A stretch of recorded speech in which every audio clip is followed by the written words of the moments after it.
أعوذ بالله من الشيطان الرجيم. بسم الله الرحمن الرحيم. الحمد لله رب العالمين الرحمن الرحيم. هر علم د شروع کېدو نه مخکې یو څو خبرې زده کول ضروري. د هغې په وجه باندې انسان ته دغه علم مقاصد او مطالب پوره معلوم شي.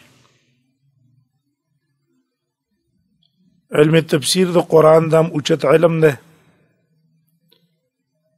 د هغې په اول کې یو مختصر او ضروري خبره معلومول ضروری دي. اول دا چې د قرآن زده کړه او په هغې باندې ځان پویه کول تمام علومو کې اوچت علم دی. قرآن کې او په احادیثو د نبي صلی الله علیه وسلم کې د دې علم د زده کړې ډېر فضایل راغلي.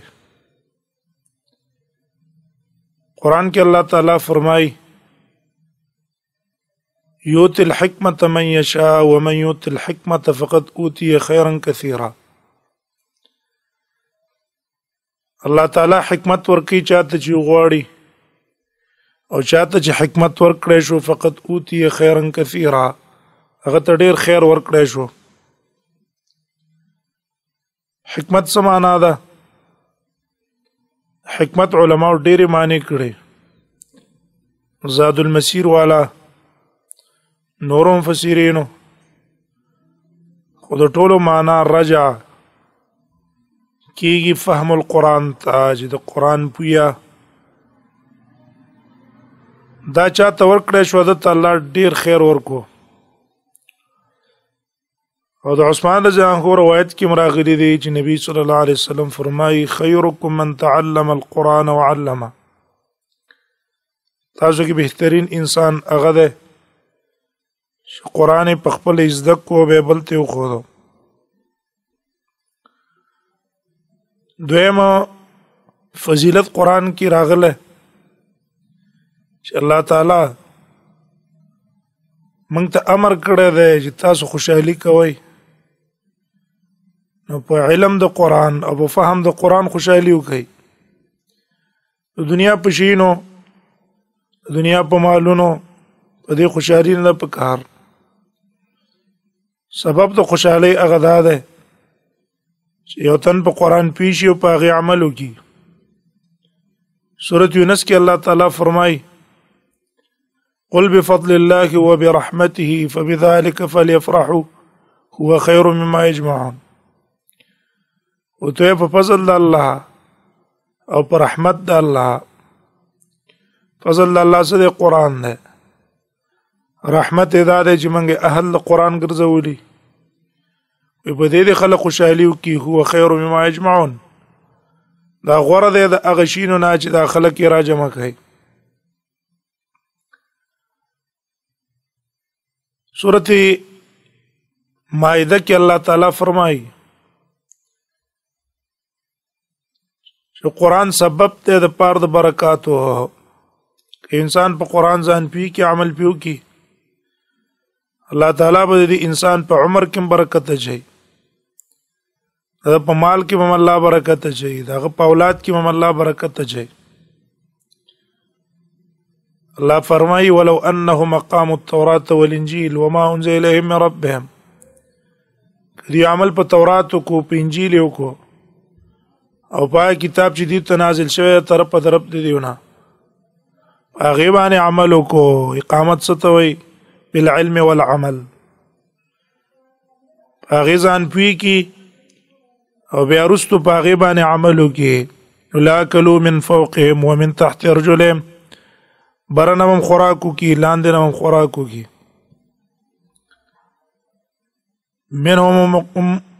منهم امه مقتصده وكثير من فاسقون. من فوق ومن تحت ارجلهم یو معنا دا د جبرنو په الله اسمان د طرف نه په بارانونه کوي زمکه نه به الله د دې لپاره پسونه روباسي دا مشران به په الله شفقت او رحم والا وګرځي کشران به د دې احترام کوي هم پکې دي نور آیاتونه د قران په فضیلت کې راغلي او احادیث بشمار راغلي دي په فضیلت علم د قران زده کولو کې ابي شريح الخزاعي رضی الله عنه روایت ده رسول الله صلی الله علیه وسلم یو ځل په موږ وروتلو موږ ته ویل خوشاله شي ابشروا وابشروا خوشاله شي أليس تشهدون أن لا إله إلا الله وأني رسول الله تاسو دې کوي نه ور کوي د الله نه بغیر بل څوک حقدار د بندګۍ نشته او زه د الله رسول يم غیر ولنه بي ویل فإن هذا القرآن سبب طرفوا بيد الله وإذا قرآن یو رسی ده دې رسی او سرستاسو په لاس کې ده او یو سره د الله په لاس کې ده فتمسكوا به دې منګولې ولګوي فإنكم لن تهلكوا ولن تضلوا بعده أبدا دې قرآن هم که منګولې ولګولې دې نه پس به تاسو تبام نشئ او ګمراه به هم نشئ مشهور حدیث تاسو دا ویلې سالم بن معاذ الجهني رضی الله عنه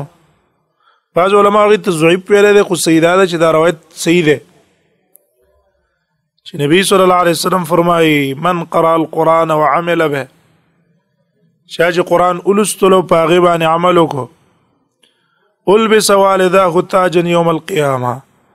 مور پلار ته الله د قیامت پر تاج ورواچي چې دا غي تاج رڼا با ډېر ډولي د نور درنا نه کله چې د انور ستاسو په کورونو کې په کور کې د انور دی دا غي نه به دا ډېر ډولي فما ظنكم بالذي عمل بهذا ستاسو څه ګمان دی په چا باندې چې په قرآن باندې عمل وکړي قرآن باندې عمل وکړو په هغه ستاسو څه ګمان دی فما ظنكم بالذي عمل انا دا غبل سونه اکرام او عزت بل الله ورکړي روایت امام ابو داود امام حاکم نور علماء راوړه دا عبد الله ابن عباس روایت ده هغه زمن الله هغه چا د پر الله ذمہواری اغستل د چې قرآن لولي لا يضل في الدنيا دا په دنیا کې گمراه کین او نه به گمراه کیږي او نه په آخرت کې دا بدبخت کیږي او به دا آیات لستل فمن اتبع هدايا فلا يضل ولا يشقى الله تعالی وي څو چې ما په هدایت په روان شو نه به گمراه کی نه بدبخت کیږي یو روایت کې راځي د ابو ذر جانکو وی نبی صلی الله علیه وسلم صحابو ته یوزل ویل چې تاسو کې غټ مالدار څوک دی چا ویل ابو سفیان بل یو تن ویل عبدالرحمن ابن عوف بل یو تن ویل عثمان ابن عفان رضی الله عنهم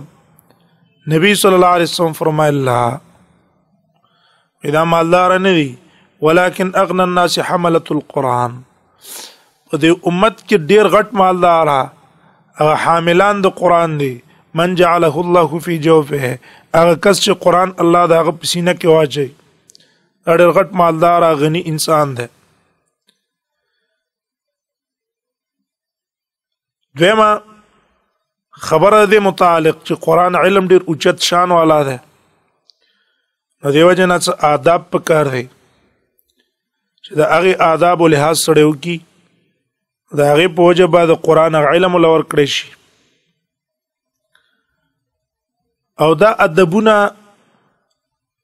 دا په شریعت کې ډېر سخت اهتمام لري علم نه سره الف ادا کوي یا د قرآن نه سره الف ادا اخلي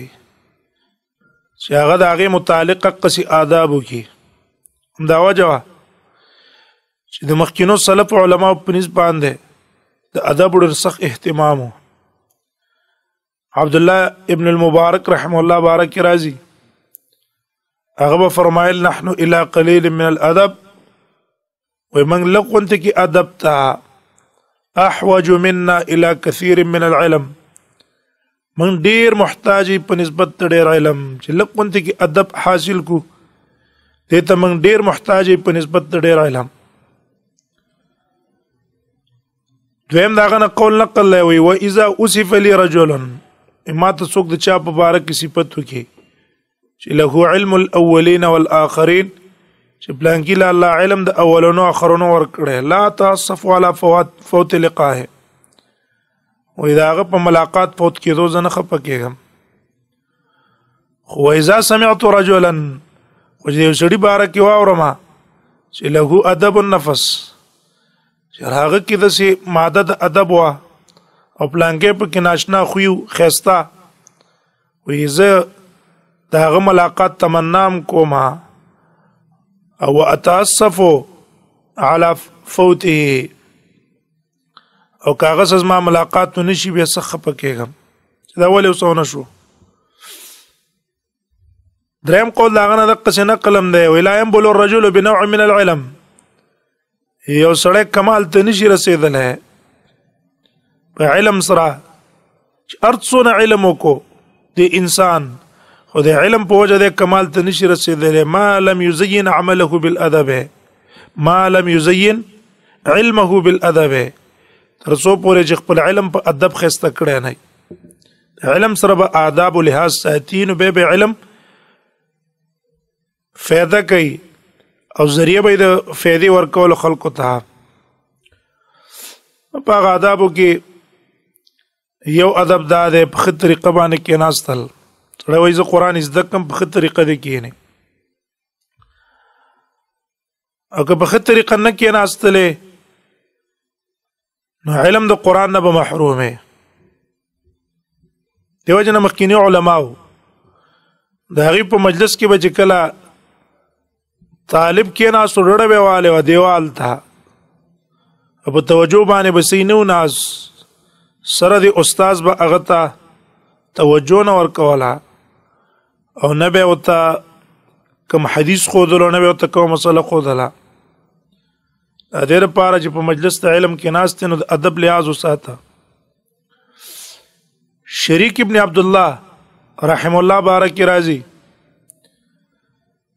وې په یو مجلس کې ناس تو مهدی بادشاہ داغه زوی راغه د پاره د علم زده کولو اجراغه کې ناس چې دیوال ته ډړ واله او به د شریک ابن عبد الله نه ته پوښتنه یو حدیث مبارک کې کو جدا حدیث څنګه ده شریک ابن عبد الله ته سره توجه ورنکړه بیا ته هغه تپوس وکړلو شریک ابن عبد الله ته سره توجه ورنکړه ولې هغه ډډه والے و دیوال ته چې ته طالب نو په کاردار چې په توجه باندې تکینه هغه ته ویاله چې ګوره ته ماته توجه نه راکې کأنک تستخف باولاد الخلافه ته د بادشاہانو زامنو پورې خندا کې غسپک غنې هغه الله بادشاہانو زامنو پورې ز خندانو کوم ولكن العلم ازين عند اهله من ان يزيعوه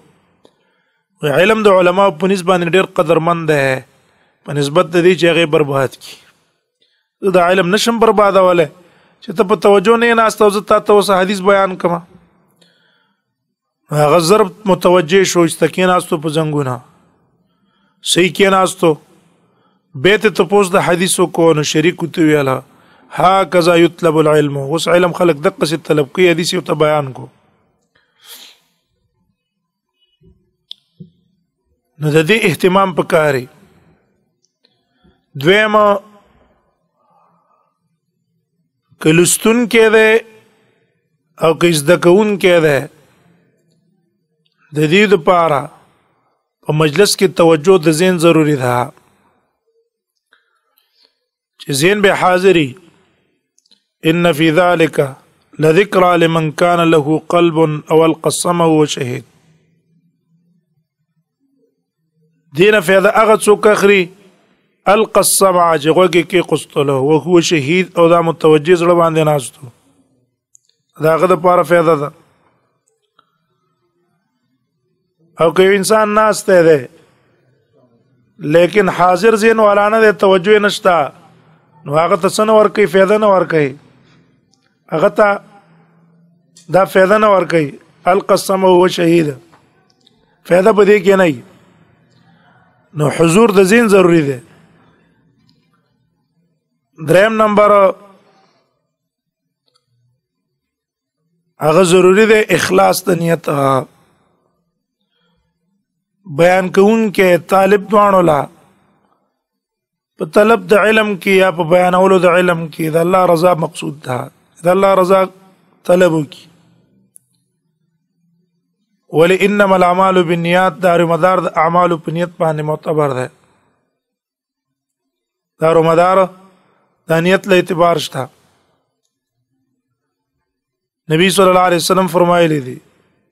او قران کې دی وما امروا الا ليعبدوا الله مخلصين له الدين ټول به خاص الله عبادت کوي دا څه په عبادت کې څوک شریک کوي نه بل ادب هغه ده چې قران ته غوږ پورګ دی اذا قرئ القران فاستمعوا له وانصتوا قران چې کله لوستل کېدو کو تکې دی وانصتوا پورا چپ شي غلی شي هذا استماع انصات منځ کې فرق ده انصات چپ کېدو ته وي استماع بیا خبره ته متوجه کېدل دا غیر علماء دا موي چې هر طالب العلم لا چې د دین علم طلب کوي دا نه مبین لا اغله په کار دادي جزان کې اوچت اخلاق پیدا کی کوم اخلاق چې د نبی صلی الله علیه وسلم هغه اخلاق ځان کې پیدا کی نبی صلی الله علیه وسلم صفات داو چې نبی صلی الله علیه وسلم با د خلکو سره نرمه نه کار غستلو څوک یې دګل نه ده دلم دا په کار دی د صفات ځان کې پیدا کی سخا ځان کې پیدا کی جود ځان کې پیدا کی محمد رسول الله صلی الله علیه وسلم په ځړه کې دنیا محبت او میلان نو دنیا طرف ته دې باندې دنیا پروا بنه ساتي الله بول خپل پراخ رزق ورکړي درېمه مسله چې اوس دا قران د تفسیر سره متعلق ده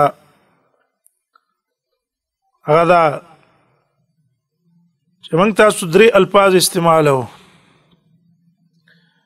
یو ته قران وای بل ته سورت وای بل ته آیات وای قران سمانا ده د سورت سمانا ده او د آیات سمانا ده نو د قران خپل لغوي معنی جمع ده همدارین په معنا د لستلو سم راځي جمع کېدل ته ویل کېږي او په معنا د لستلو سم راځي او په دې دواړو معنی باندې قران کې استعمال شوی دی یو معنی څه شول القراءه لستل او کله د قران دا نوم دی د پاره د دې کتاب دا موږ تاسو تلاوت کوو په دې نوم باندې په قران کې استعمال شوی دی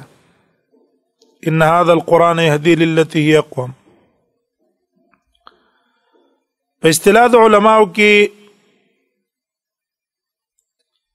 د قران تفسیر علما مختلف عبارتونه باندې کړه جامع تفسیر پاغه کې غدا ده کلام الله المعجز قران چاته وي کلام الله المعجز دا کلام دی د الله المعجز چې عاجز کون کې د انسان لره د مقابله نه څوک مقابله نشي کوله او وحيه المنزل او الله تعالی وحی د نازل شوی د نبی صلی الله علیه وسلم الله پیغمبر تر علی غله المكتوب في المصاحف په قران کې لیکل شوی دا او المنقول عنه نقلا متواترا او دا غنه نقل شوی د په نقل تواتر. تواتر معنا دا د هر زمانه کې دونه کسانو موږ ترا نقل کړي چې دا غي جمع کېدل په دروغ کېدې نشي چې دا به ځان دروغ جوړ کړي دې د متواتر وي. که دوه درې کسې کېدې چې لکه دی دروغ جوړ کړي خو جنا دلتم دی بل ځکه ما خبره دالتم دا دلیل دی په دې چې دا دروغ نه دي. اوس قرآن وحی په کومه طریقه شوی د محمد رسول الله صلی الله علیه وسلم ته نو د اهل سنت والجماعت ته چې کوم د سلف او عقیده ده دا غي عقیده ده چې دا قرآن به جبرئیل علیه السلام د نبی صلی الله علیه وسلم نه اوریدو د جبرئیل علیه السلام به دا قرآن د الله نه واوریدو الله په تلفظ کو کما یلیق بشانه هغه د شان صحیح څنګه لایق او جبرئیل علیه السلام براوړو نبی صلی الله علیه وسلم ته به ورواورو او نبی صلی الله علیه وسلم به د جبرئیل علیه السلام نه ازده کو او نبی صلی الله علیه وسلم به امت ته بیان کو. حکم علما چې هغه د الله کلام نه مانی لفظي اوس پاغي د اعتراض دی چې قرآن د الله وحی څنګه شو چې الله په تلفظونه کو جبرئیل لګم جن راواغستو نو چې د الله کلام نه مني نو په نقصان کې دا پرې وته چې هغه ویره د جبرئیل علیه السلام لوح محفوظ نه زده کړه او جبرئیل علیه السلام راغله نبی سلام ته بیان کړه الله ته تکلم په نه دا کړه کله وی جره الته یو غټه وسخره هغه صخري په تلفظ کو غټه لګیا و د آیتونه به لستل جبرئیل به زده کول دا ځوانه غلطي خبرې دي باطل ہے نه قرآن دا د الله کلام دی الله په تلفظ کړی دی کما یلیق بشانه دا الله شان جدا دی زمون جدا دی زمون خبرې په جواب باندې کیږي امریکا ته موبایل هم خبرې کوي هغه بغیر د جبه نه کوي نو خلک کلام څخه جبه ضروری نه ده الله احکم الحاکمین دی دغه د شان صحیح څنګه لایقي. هبه دا قرآن چې نبی صلی الله علیه وسلم ته نازل شوی دی دویمه د دې نزول ترتیب په کومه طریقه هو ځکه آیاتونه دوه قسمه دي. بعض آیاتونه کې دي چې دا قرآن موږ په یو ځل نازل کړه دغه سورۃ بقره کې وراشي شهر رمضان الذي انزل فيه القرآن میاشت رمضان هغه میاشت چې په دې کې قرآن په یو ځل نازل شوی. سورۃ دخان کې الله وی ان انزلناه فی لیلۃ مبارکه په لیله مبارکه کې نازل کړي. سورۃ بینه کې سورۃ القدر کې وی ان انزلناه فی لیلۃ القدر لیلۃ القدر کې نازل کړي. درېونه آیاتونه یو شی دي لیلۃ القدر لیلۃ مبارکه یو ده دا دواړه په رمضان کې دي نو دا درېونه آیاتونه دلیل دی په دې چې قرآن په یو ځل نازل شوی لیکن ظاهر کې چې موږ وګورو نو نبی صلی الله علیه وسلم ته قرآن دریش کاله کې راغله 14 کاله په مکه کې او 10 کاله په مدینه کې دا نبی صلی الله علیه وسلم ته وحی راتله لګ لګ وخت په وخت باندې مکوی مشرکانو په اعتراض هم دا کړی و پتا قرآن ولی په یو ځل نه راځي جواب داغه الله کو چې دی تابانه اعتراض کې داغه مطابق موږ ته لګ لګ را لګو د دې آیاتونو د غدري آیاتونو د دې لګ لګ نازله دوه منځ کې ست تطبیق ده ذکر دوه قول د علماء دي یو د عام علماء قول له عبد الله ابن عباس رضی الله عنه هغه قول نقل له او تمام مفسرینو عبد الله ابن عباس رضی الله عنه په دې قول باندې اعتماد کړه او دا غنه په مختلفو سندونو باندې نقل له هغه وايي چې قرآن الله دوزل نازل کړه یو ځل نازل شوی د ټول قرآن په یو ځل د لوح محفوظ نه راغی نږدې اسمان د دنیا په دې ځکه یو ځای د هغه بیت العزه وای دې ته یو ځل راوړلی شو بیا د هغه ځای نه لږ لږ نازل شوی دی وخت په وخت ضرورت مطابق اولنی درې آیاتونو کې کم نزول ته اشاره ده هغه اولنی ته او دا وروستنی لږ لږ نازلېدل د دویم نزول ته اشاره ده دا دوه ځلې ولې وی نازل کړو نو دې کې اشاره ده عظمت د قرآن ته یو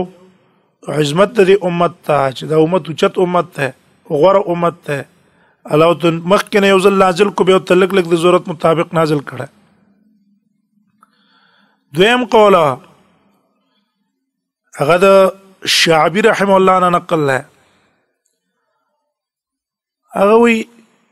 قرآن نزول یو ځل شوی دی او لږ لږ شوی لکه عام تاریخ په دې ګواه ده او د نبی سم زندگی په دې ګواه ده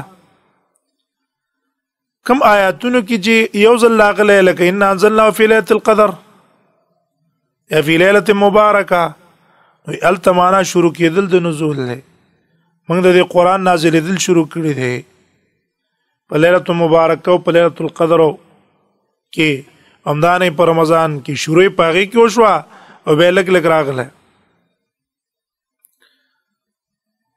دویم لفظ استعمالیږي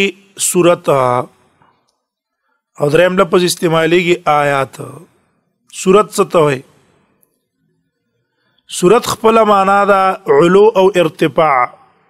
اوچتوالی ته ویل کېږي جمع سور راځي په اصطلاح د علماو کې سورت چاته ویل کېږي طائفة من آیات القرآن دا آیاتونو د قرآن څه حصه ده چې یو خاص نوم یې دی د هغې ابتدام شروع شوي او انتها هم راغلي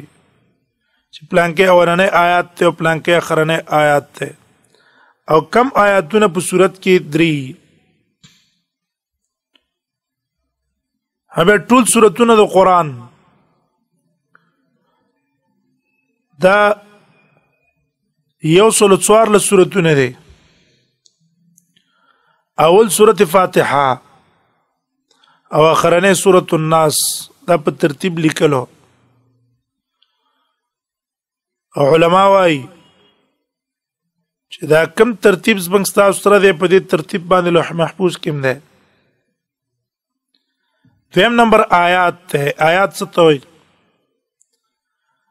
آیات لغوي معنا باندې مختلف معنو باندې راغله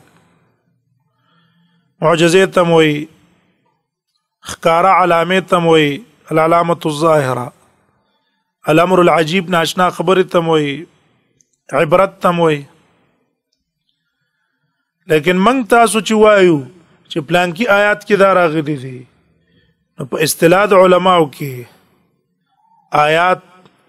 طائفة من القرآن دا هم د قرآن ویسه ده چې دا د مخکې نه را جدایي او د وروستو نه هم جدایي د دې یو ابتدایي او آخر باندې ودرېدلې او اکثر دا په صورتونو کې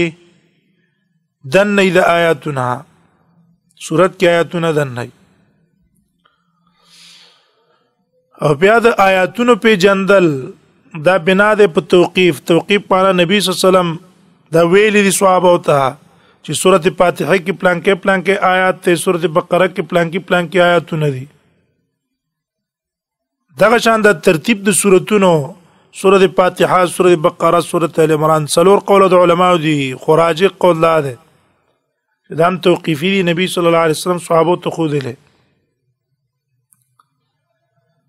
هبه ټول آیاتونه د قرآن څونه دي سورتونه خو یو سل څوارلس شو اول فاتحه اخر سورة الناس آیاتونه د قرآن نو په دې کې شمار کې اختلاف ته د قاریانو وجدا د بعض آیاتونو باندې قاریان وقف کوي مستقل آیات حساب کی بعضو باندې وقف نه کوي یوي حساب کی لکه مثلا سورۃ فاتحه کې څوک وقف کوي صراط الذین انعمت علیهم غیر المغضوب علیهم ولا الضالین څوک وقف کوي څوک نه کوي چا وقف کو دوا آیاتونه شو چا وقف نو کو یو آیات حساب شو دې وقفونو د وجه نه د قاریانو په منځ کې شمار کې اختلاف ده خلک اختلاف ده نو ټول آیاتونه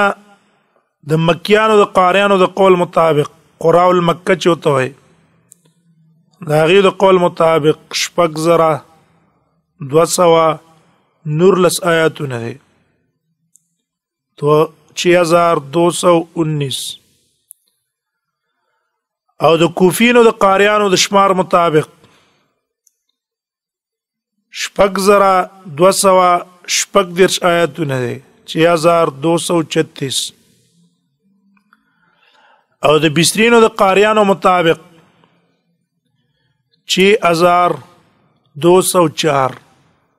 شپږ زره 204 آیاتونه دي او د یا د غیر د شمار مطابق د شام قرا د شام چې کوم قاریان دي د غیر د قول مطابق شپږ زره 215 زیات نه زیات چې کوم قاریانو قول کړی دی 2014 پورې ده کوم چې داخله کوئی شپږ زره شپږ آیاتونه دا غلطه خبره ده او دې شماري سره به څوک پوره نه کی چې ډیر غټ شمار چا کړی دی نو هغه شپږ زره 214 تر رسیدل ہے بیا 2815 ته نو اخر کې شپږ زره 204 ده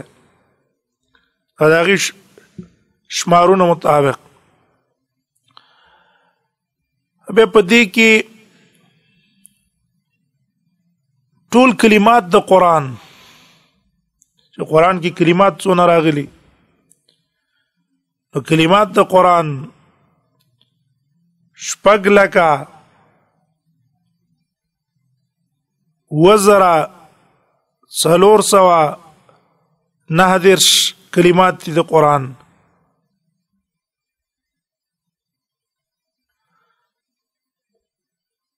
سات نا شپږ لکه نه و او یا زرا 77000 439 دا کلمات دي واو یا زرا 409 دا عطا ابن یسار د قول مطابق هغه کم شمار کړه ونه کلمات دي او عدد د حروف او حرفونه بده کې څونه دي نو 3,40,740 حروف دی پدې کې نو چې اوسړه قران اولی دا اول نه تر اخره پورې نو حدیث کې راځي هر حرف باندې الله لسنه کوي ور کوي په دې کې ول ضرب ورکا 3 ل 10 کې ضرب ورکا هغه 30 लाख نه برابر شوی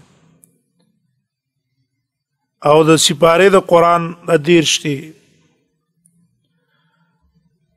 ټول مدد نزول د قران چې نبی صلی الله علیه وسلم ته نزول د قران شروع شوه دی او بیا په اخر کې بس بد شو وفات شو نو دا مدد نزول په مکه کې او په مدینه کې څونه وا ابتداء د نزول په ليله القدر کې شوه او ليله القدر په اخرنه رمضان کې هغه په مکه کې نزول ورځ چې کومه وي دیار لا سورزه پنځه میاشتې 12 کاله دا نبی صلی الله علیه وسلم ته مسلسل په مکه کې وحی کېدله دیار لا سورزه پنځه میاشتې 12 کاله په مدینه کې 9 کاله 9 میاشتې 9 ورځې 9 کاله 9 میاشتې 9 ورځې دا نبی صلی الله علیه وسلم ته مسلسل په مدینه کې وحی راغله او نږدې نبی صلی الله علیه وسلم وفات ته بیا دا وحی بند شو اخرنه خبره د نبی سم په زمانہ کې قران یو ځای کې نو لیکل شوی صحابه مختلف لیکل ابو بکر صدیق رضی الله عنه به یو ځای ترجمه کو مشوره د عمر بن خطاب دته لکی تدوین اول او دا د ابو بکر صدیق تدوینو ابو بکر صدیق باعث داو چې څنګه دا قارن مړ نشي قران ځای نشي نه یو ځای کې راجم کو په مختلف قراتونو بیا عثمان ځان چې خلیفہ شو هغه لا حذیفه رضی الله عنه راغه مشوره ول ورکړه چې دا مختلف قراتونه په قران کې دي د دې د وجه جګړې او فسادات پیدا کیږي دا څه وکړي په یو قرات راجم کا نو هغه به دویم تدوین وکړلو او په یو حرف باندې ټول راجم کړ دا غدوین تدوین د عثمان رضی الله عنه صحیفه ولیکلي مختلف علاقو ته ولېګلې او خلکو ته چې خپل قران د مطابق جوړ کړي دا غوړنۍ خبره د دې متعلق چې صورت قران او د آیات معنی شو سبب د نزول سبحان ان شاء الله بیا تفسیر د قران بیانو